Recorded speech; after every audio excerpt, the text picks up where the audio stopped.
एक बार मृत्यु के देवता ने अपने एक दूत को धरती पर भेजा। एक स्त्री मर गई थी, उसकी आत्मा को लाना था। देवदूत आया लेकिन वहाँ की स्थिति को देखकर दुनिया में पड़ गया। उसने देखा कि 3 छोटी छोटी बच्चियां उस स्त्री की लाश के पास पड़ी हुई है। एक अभी भी उस मृत्यु स्त्री के इस तरह से लगी हुई है, दूसरी बिलख बिलख कर रो रही है और तीसरी रोते रोते सो गई है। उसके आंसू उसके आंखों के पास ही सूख गए हैं। 3 छोटी जुड़वा बच्चियां मां मर चुकी है, परिवार में और कोई है नहीं। पिता पहले ही मर चुका है, इनका क्या होगा, कौन है ये संभालेगा। यह सोचकर देवदूत को बहुत दुख हुआ। इसीलिए वे खाली हाथ ही वापस लौट गया और अपने प्रधान से जाकर बोला, मैं उस स्त्री की आत्मा को ना ला सका, मुझे क्षमा करे, लेकिन आपको इस स्थिति का ज्ञान नहीं है। मेरी जगह आप होते तो शायद आप भी यही करते। उस स्त्री की 3 छोटी छोटी जुड़वा बच्चियां हैं, एक अभी भी उसके इस तरह से लगी हुई है, दूसरी रोते रोते सो गई है और तीसरी चीख चीख कर रो रही है। परिवार में उन्हें संभालने वाला और कोई नहीं है। ऐसी स्थिति को देखकर मेरा दिल उस स्त्री को ना ला सका। क्या ऐसा नहीं हो सकता कि उस स्त्री को कुछ समय और दे दिया जाए ताकि बच्चियां थोड़ी और बड़ी हो जाए? यह सब सुनकर मृत्यु का देवता जोर से हंसा और बोला, तो तू ज्यादा समझदार हो गया है। उस परमात्मा से भी जिसकी मर्जी से जीवन मिलता है और जिसकी मर्जी से मृत्यु, तो उन्हें पाप तो बहुत बड़ा किया है और इसकी तुझे सजा मिलेगी। और सजा ये है कि तुझे पृथ्वी पर फेंक दिया जाएगा और तो तब तक वापस नहीं आ सकता जब तक तू अपनी इस मूर्खता पर 3 बार हंस नहीं लेगा।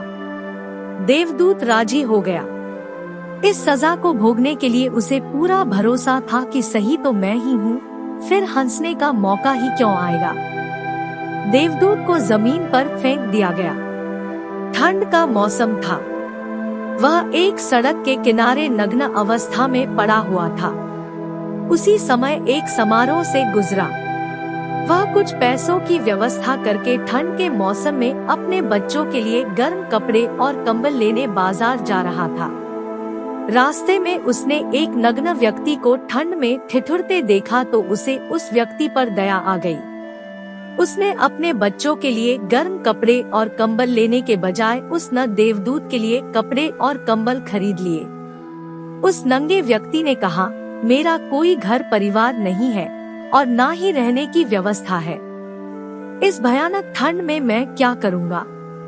चमार ने कहा, तू चिंता मत कर, तू मेरे साथ मेरे घर में रहना, लेकिन ध्यान रखना, मैं अपने बच्चों और पत्नी के कपड़ों के लिए जो पैसे लाया था उससे मैंने तेरे लिए कंबल और कपड़े खरीद लिए हैं और अब तुझे घर भी ले जा रहा हूँ।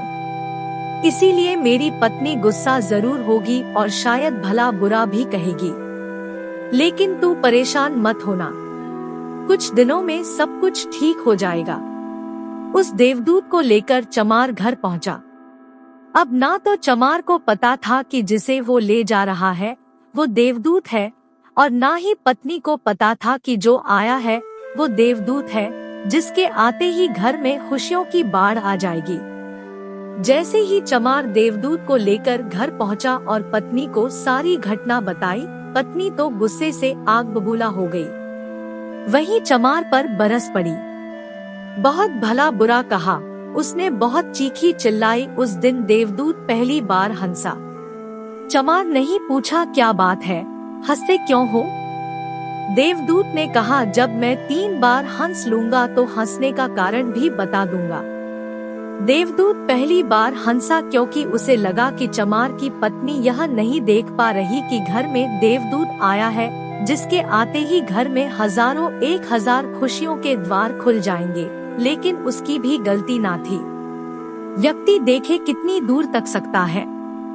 वह तो बस इतना ही देख पा रही थी कि बच्चों के कपड़े और कंबल चले गए। जो खो गया उसे तो वो देख पा रही थी, लेकिन जो मिला है उसे वो ना देख सके।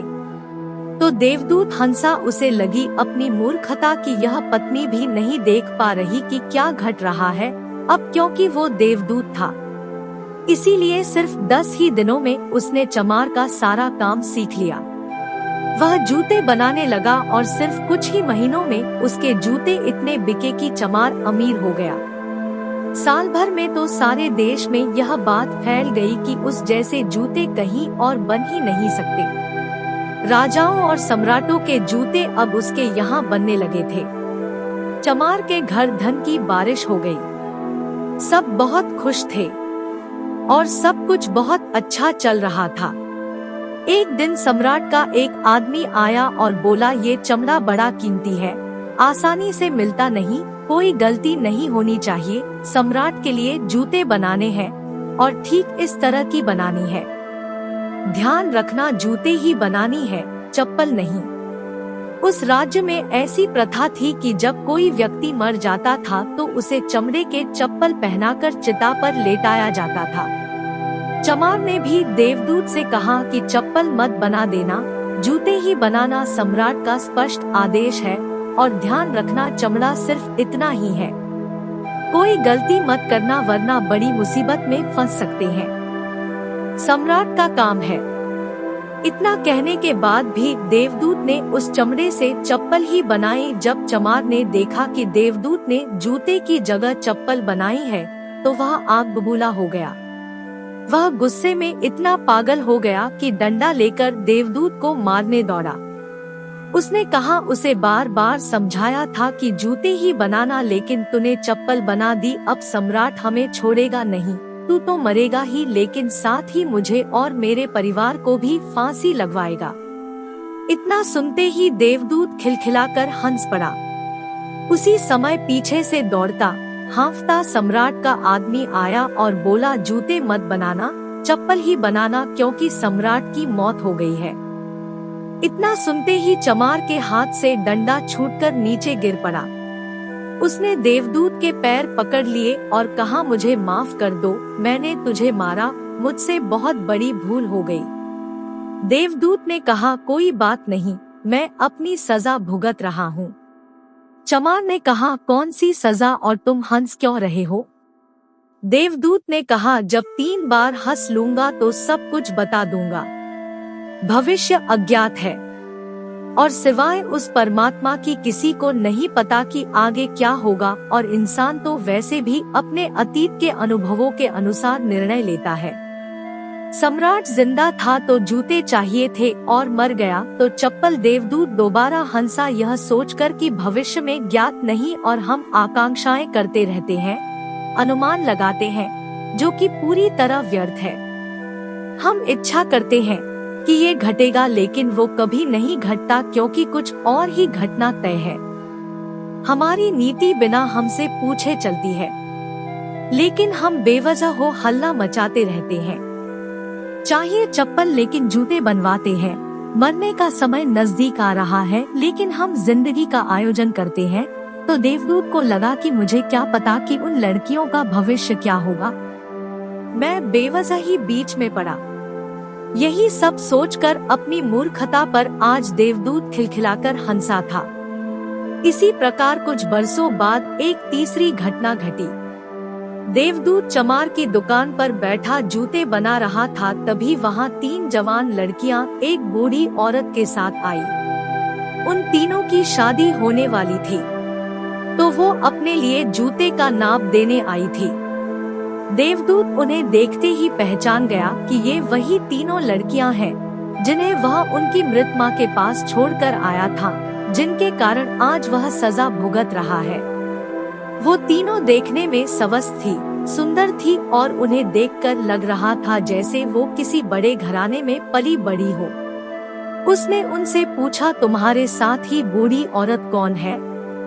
बूढ़ी औरत ने जवाब दिया, ये मेरे पड़ोसन की लड़की है। बचपन में ही इनकी माँ की मृत्यु हो गई थी। बेचारी बहुत गरीब थी, उसके पास खाने को भी ना था। उसके में इनको पिलाने के लिए दूध पीना था। वो इन्हें दूध पिलाते पिलाते ही मर गई। मेरी कोई संतान न थी, इसीलिए मैंने इन्हें अपने बच्चों के रूप में अपना लिया और अब इनका सम्राट के खानदान में विवाह होने जा रहा है। देवदूत ने सोचा अगर इनकी माँ जिंदा होती तो ये तीनों बच्चियां भयानक गरीबी, भुखमरी और दरिद्रता में बड़ी होती। पर क्योंकि माँ मर गई इसीलिए इनका लालन पालन इतने धनी परिवार में हुआ और अब इस बूढ़ी औरत की सारी धन दौलत की यही तीनों मालकिन है। उस दिन देवदूत अपनी मूर्खता पर तीसरी बार होकर उसने उन तीनों लड़कियों के लिए अब तक के सबसे शानदार जूते बनाए और चमार से आकर सारी बात कह सुनाई कि ये 3 कारण थे। मेरे हंसने के मेरी गलती थी जिसकी मुझे सजा मिली। अब मैं समझ गया हूँ कि सबसे बड़ी है और हम सिर्फ उतना ही देख पाते हैं जितना हम देख सकते हैं, और जो हम नहीं देख सकते वो बहुत बड़ा और विशाल है, और जो हम देख सकते हैं उससे हम उस बात का सटीक अंदाजा नहीं लगा सकते जो घटित होने वाला है। मैं अपनी मूर्खता पर 3 बार हंस चुका हूँ। मेरा दंड पूरा हुआ इसलिए अब मैं चलता हूँ। और देवदूत वहाँ से चला गया। दोस्तों, इस कहानी से सीखने वाली बात यह है कि आज घटी घटनाओं को देखकर हम इस बात का अनुमान नहीं लगा सकते कि यह घटना हमारे लिए अच्छी है या बुरी। इसका उत्तर तो भविष्य की गर्त में ही छुपा है। इसलिए हर घटना पर अच्छी या बुरी की प्रतिक्रिया देना व्यर्थ है। हमें बस जो हो रहा है उसका साक्षी बनने का प्रयास करना चाहिए। गौतम बुद्ध भी अपने उपदेशों में यही कहते हैं कि ना तो अतीत के लिए पश्चाताप करो और ना ही भविष्य की चिंता। बस आज में जइयो, इस पल में जइयो और इसी के साथ एक हो जाओ। बस यही एकमात्र तरीका है खुद को उन सभी चिंताओं से मुक्त रखने का जिनका परिणाम तुम्हारे बस में है ही नहीं।